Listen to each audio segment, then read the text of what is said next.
DCM DK Shivakumar ಅವರ ರಾಜೀನಾಮೆಗೆ H D. Kumaraswamy ಅವರು ಆಗ್ರಹಿಸ್ತಾ ಇದ್ದಂತಹ ವಿಚಾರಕ್ಕೆ ಸಂಬಂಧಪಟ್ಟಂತೆ ಎಚ್.ಡಿ. ಕುಮಾರಸ್ವಾಮಿ ಅವರಿಗೆ ಡಿಸಿಎಂ ಡಿಕೆ ಶಿವಕುಮಾರ್ ತಿರುಗೇಟು ಕೊಟ್ಟಿದ್ದಾರೆ. ಪಾಪ ಕುಮಾರಸ್ವಾಮಿ ಕಿಂಗ್ ಮೇಕರ್ ಆಗ್ತೀನಿ ಅಂತ ಅಂದ್ಕೊಂಡಿದ್ರು. ನನ್ನ ಅಧ್ಯಕ್ಷತೆಯಲ್ಲಿ 136 ಸೀಟ್ ಬಂದಿದ್ದಾವೆ. ಅಂದ್ರೆ ವಿಧಾನಸಭಾ ಚುನಾವಣೆಯಲ್ಲಿ ಅವರ ಅಧ್ಯಕ್ಷತೆಯಲ್ಲಿ ಕೇವಲ 19 ಸೀಟ್ ಅಷ್ಟೇ ಬಂದಿರೋದು. ಅಸೂಯೆ ಅವನಿಗೆ, ಜಲಸಿಗೆ ಅಸೂಯೆಗೆ ಮದ್ದು ಇದೆಯಾ ಹೇಳಿ ಅಂತ ಪ್ರಶ್ನೆ ಮಾಡಿದ್ದಾರೆ. ನಾನೇನ್ ಮಾಡ್ಲಿ, ಬಿಜೆಪಿ ಜೊತೆ ಸೇರ್ಕೊಂಡಿದ್ದಾರೆ, ರಾಜೀನಾಮೆ ಬೇಕಾದ್ರೆ ತೆಗೆದುಕೊಳ್ಳಿ ಅಂತ ಟಾಂಟ್ ಕೊಟ್ಟಿದ್ದಾರೆ ಡಿಸಿಎಂ ಡಿಕೆ ಶಿವಕುಮಾರ್ ಅವರು ಎಚ್.ಡಿ. ಕುಮಾರಸ್ವಾಮಿ ಅವರಿಗೆ.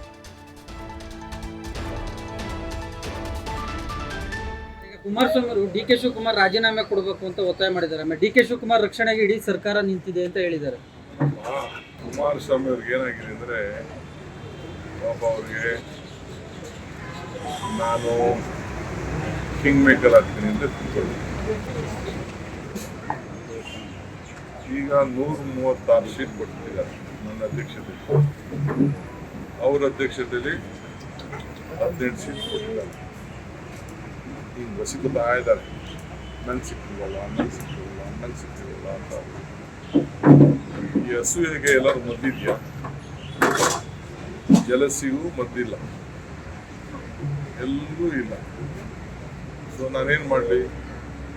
ಅವ್ರ ಮದ್ದು ಈ ಪಾಪ ಅವರು ಬಿಜೆಪಿ ಜೊತೆ ನಮ್ಮ ಕೆಲ ಶಕ್ತಿ ಕಳ್ಕೊಂಡಿದ್ವಿ ಅಂತ ಬಿಜೆಪಿ ಜೊತೆ ಸೇರ್ಕೊಂಡು ಅವ್ರು ಏನು ಬೇಕಾದ್ರೂ ಮಾತಾಡ್ಕೊಳ್ಳಿ, ರಾಜೀನಾಮೆ ಯಾರೋ ತಗೊಳ್ಳಿ, ಏನು ಬೇಕಾದ್ರೂ ಮಾಡ್ಕೊಂಡು ಅವನ ಆಸೆ ರಾಜೀನಾಮೆ ಕೊಡಬೇಕು ಅಂತ ಆಸೆ ಪಡೋವ್ರನ್ನ ನಾನು ತಪ್ಪು ಅಂತ ಹೇಳಕ್ಕಾಗ್ತದೆ.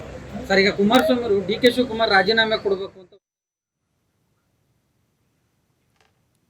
ಡಿಸಿಎಂ ಡಿಕೆ ಶಿವಕುಮಾರ್ ಅವರು ಕುಮಾರಸ್ವಾಮಿ ಅವರಿಗೆ ಕೊಟ್ಟಿರುವಂಥ ಟಾಂಟ್ ಇದು. ಕುಮಾರಸ್ವಾಮಿ ಅವರು ಆಗಾಗ ಹೇಳ್ತಾನೆ ಇರ್ತಾರೆ, ಡಿಕೆ ಶಿವಕುಮಾರ್ ಅವರು ರಾಜೀನಾಮೆ ಕೊಡಲಿ ಅಂತ ಆಗ್ರಹಿಸ್ತಾನೆ ಇದ್ರು. ಆ ಹೇಳಿಕೆಗೆ ಸಂಬಂಧಪಟ್ಟಂತೆ ಡಿಸಿಎಂ ಡಿಕೆ ಶಿವಕುಮಾರ್ ಅವರು ಈ ರೀತಿ ಹೇಳಿದ್ದಾರೆ. ಅಂದರೆ ವಿಧಾನಸಭಾ ಚುನಾವಣೆಯ ಸಂದರ್ಭದಲ್ಲಿ ಚುನಾವಣಾ ಪೂರ್ವದಲ್ಲೇ ಹೇಳ್ತಾ ಇದ್ರು ಯಾವಾಗಲೂ ಕೂಡ ಕುಮಾರಸ್ವಾಮಿ ನಾನೇ ಕಿಂಗ್ ಮೇಕರ್ ಆಗ್ತೀನಿ ಅಂತ.